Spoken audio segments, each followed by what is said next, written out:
But perhaps maybe for the new listeners, maybe you could answer this question. Why do you hold the opinion that Gog and Magog have already been released in the world, despite there apparently being clear narrations that they will be released after the descent of Isa alayhi salam? I have written a book on this subject, and they know my views already.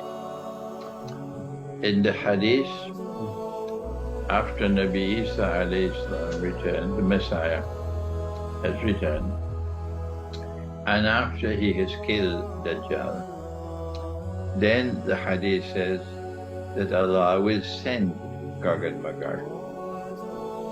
And the first of them will pass by the Sea of Galilee. This is the first of them to pass after the killing of Dajjal. They'll pass by the Sea of Galilee and drink the water. And by the time the last of them all pass, they say there used to be water here.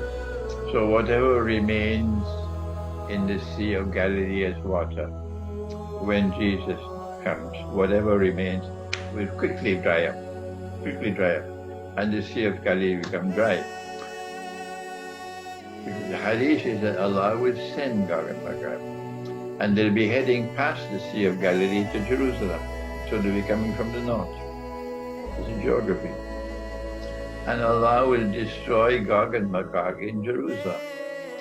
So Gog and Magog have a destiny connected with Jerusalem, because Allah will destroy them in Jerusalem. Now we leave Suratul Kahf and we go to Suratul Anbiya. And in Suratul Anbiya we have a different word, not Ba'atha, Futihat. Futihat is to release, Ba'atha is to send. We are more concerned with the word Futihat because Zulkarnain built a barrier, and it has to be north of Jerusalem. And on one side there is the sea, the Black Sea, Ainun Hamiyah. Ibn Kathir recognized it in his tafsir as the Black Sea.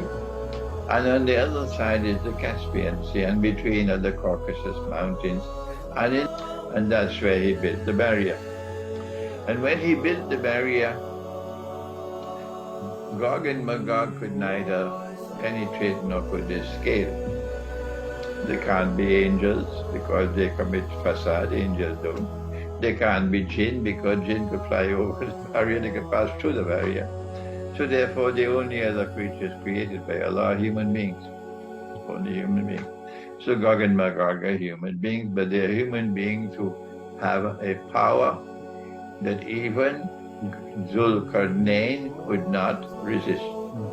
He cannot destroy them. So they are the most powerful people that mankind will ever witness in history.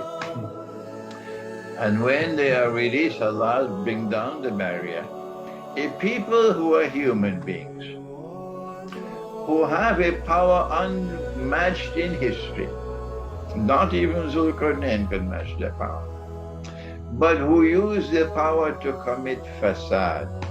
These people are released by Allah.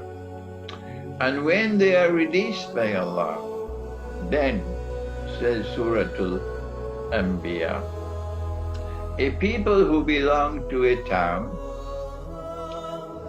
which was destroyed by Allah. This is verses 95 and 96 of Suratul Anbiya.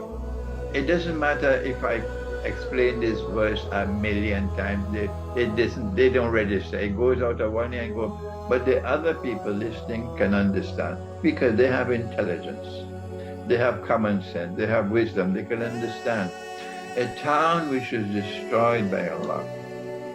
وَحَرَامٌ عَلَى قَرْيَةٍ أَهْلَكْنَاهَا أَنَّهُمْ لَا يَرْجِعُونَ. The people who were expelled, and a ban was placed on them that they could never return to reclaim that town as their own. Hatta, until when? إِذَا فُتِحَتْ يَأْجُوجُ وَمَأْجُوجُ, until Allah brings down the barrier. And Gog and Magog are released into the world. And when they are released in the world, وَهُمْ مِنْ كُلِّ حَدَبٍ يَنْسِلُونَ, they spread out all over